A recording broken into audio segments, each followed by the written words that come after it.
Hi and welcome to Chugging Along. I'm Sam. And I'm Tim. Thank you very much for your comments on our last video where we gave you the scoop on whether we think it's worth going to the Quick Boat Show. We are aware that the camera work in last week's video wasn't as good as it should have been, and we're sorry about that, but fear not, because we are back to our usual mediocre camera work in this week's episode. If you're new here, we're on a long narrowboat journey from Helston Junction to London, and we're on the final stretch of our journey on the Grand Union Canal.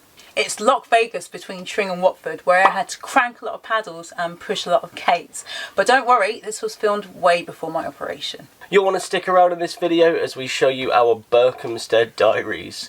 Tring, with its fantastic natural history museum, came in second place in our rankings of favourite canal towns, Nantwich still clutching on to that #1 position, but where will Berkhamsted rank? Right, so let's get into today's cruise, where we start where we moored near Tring railway station.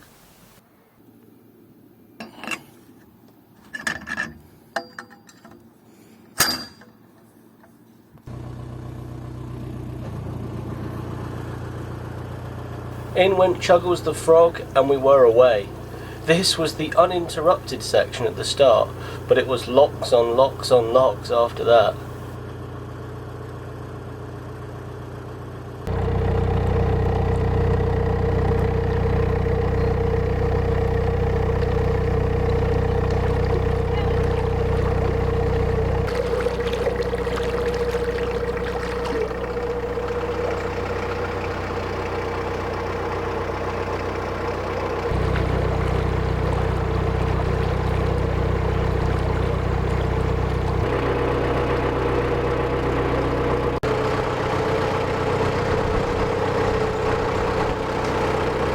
Tim's parents were luckily in the area and were drafted in for some hard work.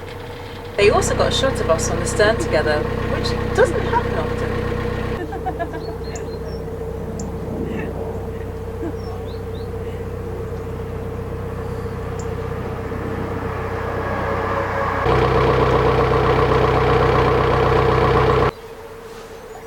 It worked well logistically. Their plan was to park the car at Tring station, chug with us down to Berkhamsted, and get the train back up to Tring.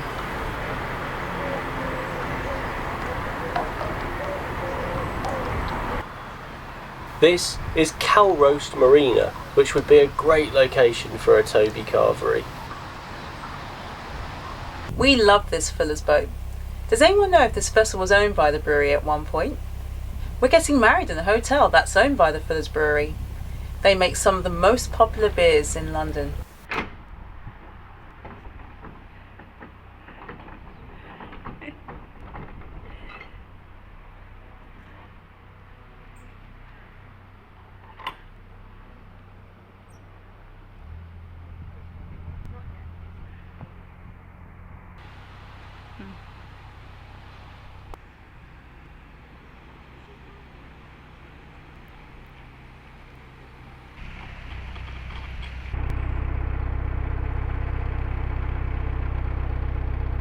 On the Grand Union, you definitely see some of the best DIY narrowboats, particularly on the southern section, so there's plenty of interesting boats coming up in future videos.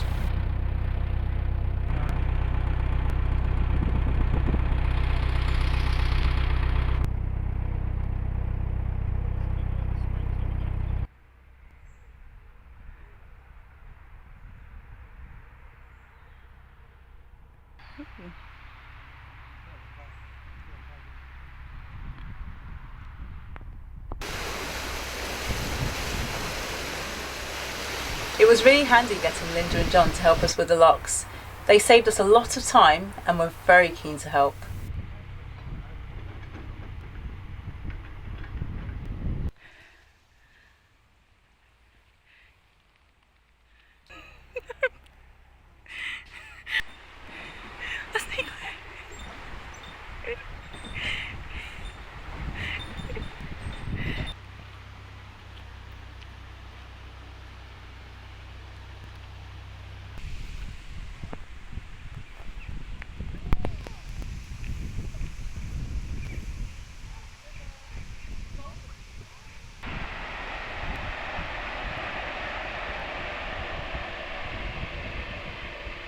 There was a great view from this lock of canal and railway together.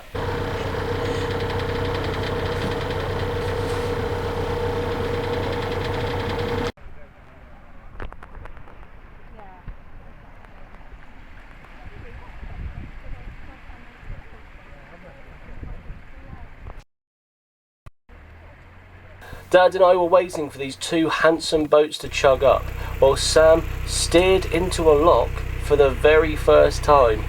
Well done. How did it feel? Well, it felt like I ticked off an achievement there. I was very proud of myself, and it was a lot easier than what I thought it would be. Yeah, you did very well. Your next task is to chug into a narrow lock.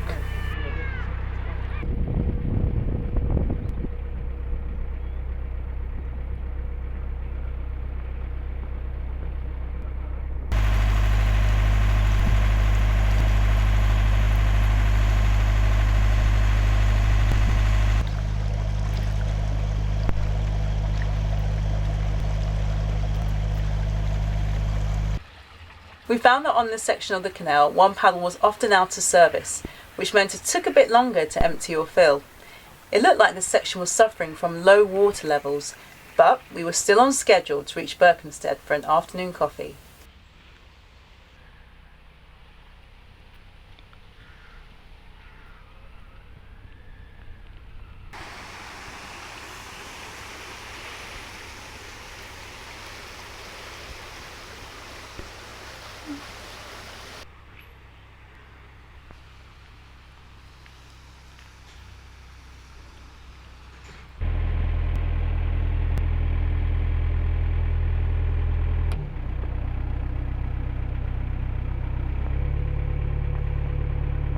Look at this amazing woodwork in the garden, an incredible dragon and hare.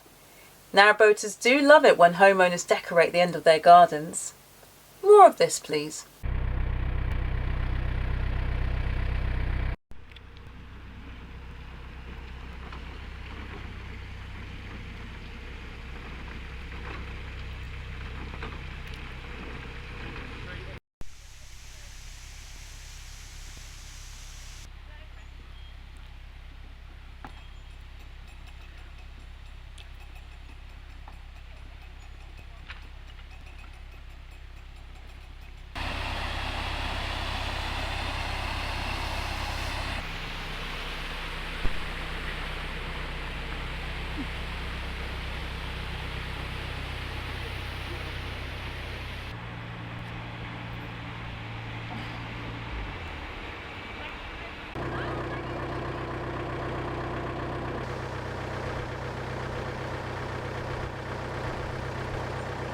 We've made it to Berkhamsted town centre. Look at this fantastic green boat. It looks ready to tackle the high seas using their laundry as a sail. What could possibly go wrong?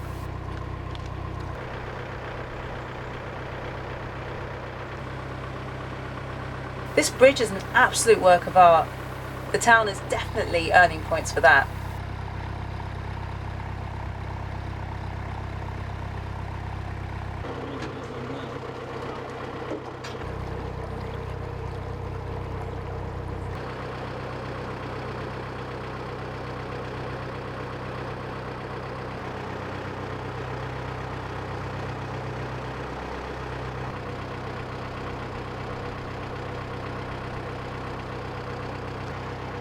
This is my second favourite canal side house, coming just after the lockkeeper's cottage at Somerton Deep Lock. And look at this other painted bridge. So many brownie points.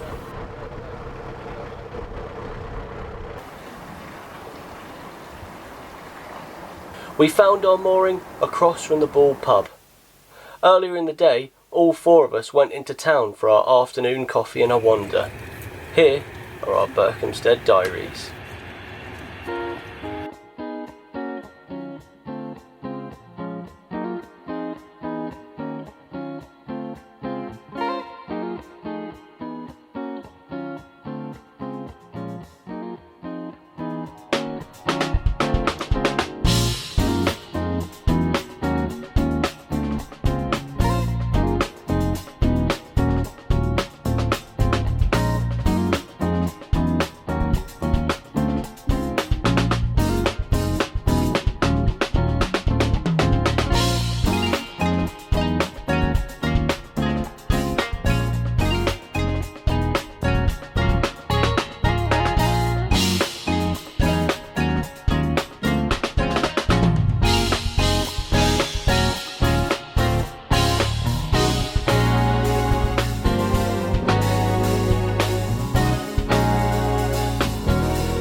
So that's the end of today's cruise. And Tim, where do you think Berkhamsted ranks in our list of favourite canal towns? Yeah, I didn't want to like Berkhamsted, I'll be honest with you, and in some ways it is a little bit too flashy for its own good, but when you break it down you have to say it is fantastic. Those two bridges that are beautifully painted, the canal side pubs, that great canal side house, it's got a good railway station, it's got a nice town centre.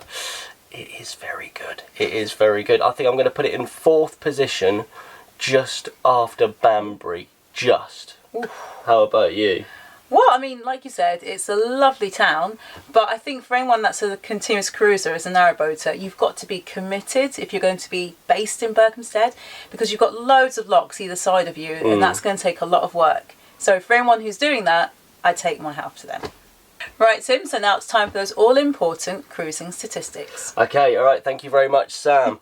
Right, so let's have a look at these stats, shall we? So over the one day, just the 3 miles that we covered in this week's video, but still 10 locks, and we did that all in 3.5 hours, thus giving us an average speed of 0.85 miles an hour. That's the Lock Vegas effect.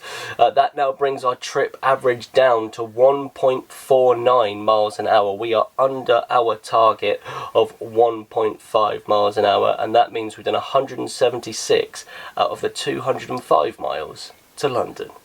Join us next week as we battle on with Lock Vegas through Hemel Hempstead, but this time without the extra help. Things also get very real as we chug into the area within the M25. We're getting very close now.